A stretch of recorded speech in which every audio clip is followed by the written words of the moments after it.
Hopeless, January 12, 2010. On January 12th, I woke up around 7 a.m. on a beautiful morning day. The roosters were singing, and 40 minutes go by. My mom and I left for school. The whole day went great, and after school, my best friend and I got our bikes and rode them home. All of a sudden, the house started shaking. My cousins and friends got up and ran outside. My mom and I quickly followed, as did her friend. I squeezed my father's hands tight. An 8-year-old boy, staying around and falling down place, dead. Dead bodies, people who were dead under broken down houses, blood trails, crying, screaming, prayers. And we had no choice but to sleep where we threw away the trash. We were all quiet. My mom wrapped her arms around me tightly, and my father didn't show his tears. But my mom and I knew he was crying on the inside. He wasn't alone. I thank God for keeping my family safe during the earthquake. Months passed by, and my father got news about us moving to America. They never told me about it, probably because it was going to be me and my dad going, not my mother. Eventually, they told me about it 3 weeks after. I only had 3 days to play with my best friend before I had to leave to America. When we landed, I couldn't wait to step into the land of the free, Boston. Oh my God, it was freezing. The smile on my father's face would never fade away from my mind. This is my story. So me putting all my feelings and like story and like everything I felt in the paper, which kind of relieved me a little bit.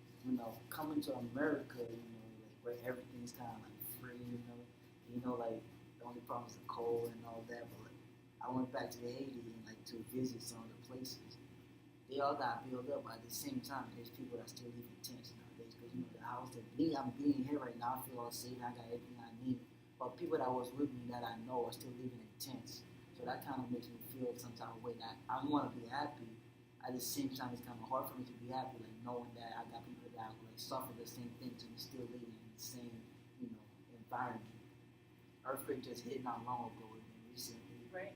That I was just staying there like shaking because all that other stuff happened to my friend from 2 years, just like coming back to me. It's heartbroken.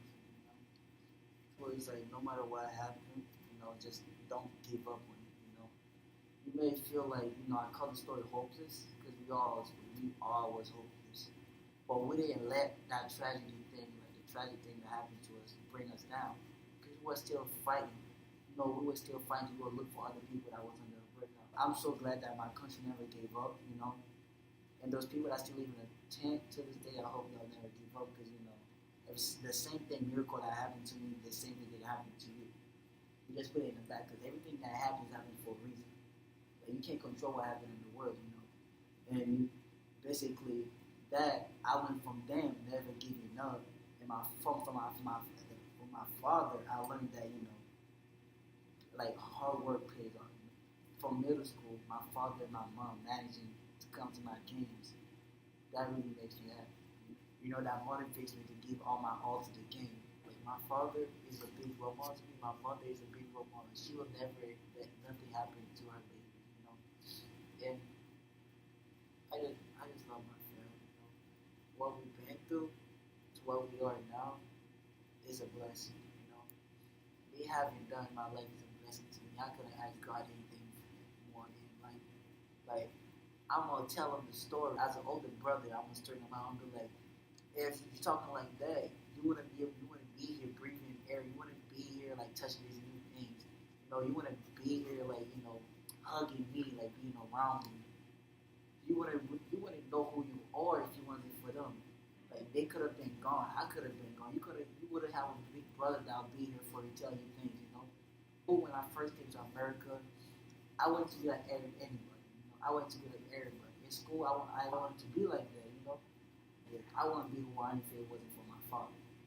Because everything I do, he will not yell at me, Things that he put me down, tell me, explain why he did all that. Because he said when I come to America, I'm not going to have you acting like all these other people. How he talks to me brings my feeling, my emotions out. That's why sometimes when I talk or do in groups, I always think before I say something. And there's some things I did to him or did to that, and I want to say sorry. But I don't want to say sorry. To me, saying something don't mean nothing to me. It's showing me. I'd rather show you that I really want to do this or really want to show that I'm sorry for this or sorry for that. Like they say words hurt people, but to me, somebody doing something to you shows you who they really are. You can say something, you saying something doesn't really show who you are, but your action shows more than what you say. But the way he act with me, the way he hold me tight, the way he tells me not to do this and not to do that, and keep my mind in school, keep my focus in school, and whatever I like, he just don't go with it. He's not gonna tell me to like this or like it, because he wants me to follow my dreams, and that I appreciate from him. I told you I don't believe in God, you know what I'm saying? Yeah. But there's one God, there's a second God I believe in, that's my Father. He's like a God too. I will pray to God that He keep my father safe, because he worked 2 jobs, that he comes home with, So I will pray to God to keep him safe during the whole road trip and all that stuff. But they will never catch me praying. Whoever they know, fearless advice will give up and defend of that earthquake. If we continue on peel, if not to go by that.